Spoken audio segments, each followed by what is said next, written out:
Hello dear friends, welcome to my channel study with Shruti. आज की इस वीडियो में हम क्लास 9th के चैप्टर 1 को डिस्कस करेंगे, मैटर्स इन आवर सराउंडिंग्स। तो सबसे पहले मैटर होता क्या है। Everything in this universe is made up of a material known as matter. इस यूनिवर्स में सब कुछ एक मटेरियल से बना हुआ है जिसे हम मैटर कहते हैं।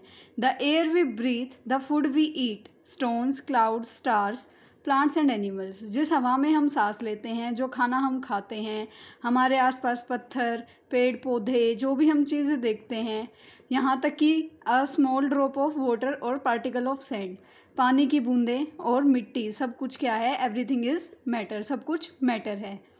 Things which occupy space and have mass is matter.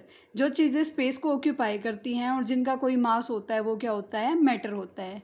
They both have mass and volume. उन दोनों के पास क्या होता है, मास होता है और वॉल्यूम होता है।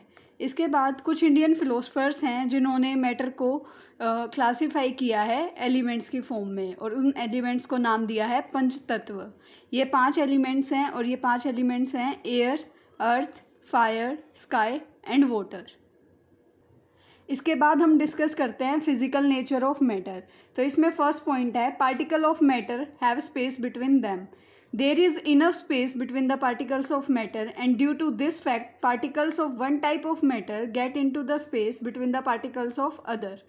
इसका मतलब है कि जो पार्टिकल्स होते हैं मेटल के, उनके बीच में स्पेस होता है। इसकी वजह से होता क्या है कि जो दूसरे पार्टिकल्स जो उसमें मिक्स होते हैं वो उस स्पेस को ऑक्यूपाई कर लेते हैं, वहाँ पे आके अटैच हो जाते हैं।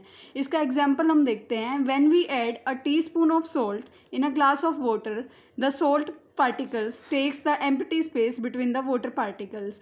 जब भी हम एक गिलास पानी में 1 चम्मच नमक घोलते हैं तो जो पानी की खाली स्पेस होता है पार्टिकल्स के बीच में, वहाँ पे जो है नमक जाके अटैच हो जाता है। इसका दूसरा पॉइंट है, particles of matter are continuously moving. कि जो पार्टिकल्स होते हैं मैटर के वो कंटिन्यूसली मूव करते रहते हैं, रुकते नहीं हैं।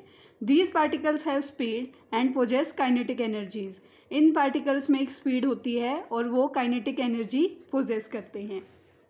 Particles of different types of matter move with different speeds and दस पोजेस डिफरेंट काइनेटिक एनर्जीज। जो पार्टिकल्स होते हैं काइनेटिक एनर्जी के, वहाँ उनकी अलग अलग स्पीड होती है, वो अलग अलग जो है काइनेटिक एनर्जी देते हैं, जिससे टेम्परेचर इंक्रीज भी होता है और हो सकता है कि वो टेम्परेचर डिक्रीज भी हो जाए। Particles of matter attract each other. Force of attraction keep the particles of matter together. Particles of जो मैटर होते हैं वो एक दूसरे को अट्रैक्ट करते रहते हैं। जो फोर्स ऑफ अट्रैक्शन है वो उनको एक दूसरे के आसपास रखती है। Strength of this force vary from matter to matter. Strength जो होती है इस फोर्स की वो अलग अलग मैटर के ऊपर डिपेंड करती है। Due to this some are strong, brittle and soft. इसकी वजह से बहुत सारे बहुत स्ट्रॉन्ग होते हैं, बहुत सारे अनब्रेकेबल होते हैं और बहुत सारे सॉफ्ट होते हैं।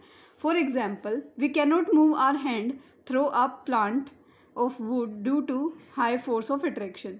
हम जो है वुड से अपना हाथ नहीं पास कर सकते क्योंकि उनके बीच में बहुत स्ट्रॉन्ग फोर्स ऑफ अट्रैक्शन होती है।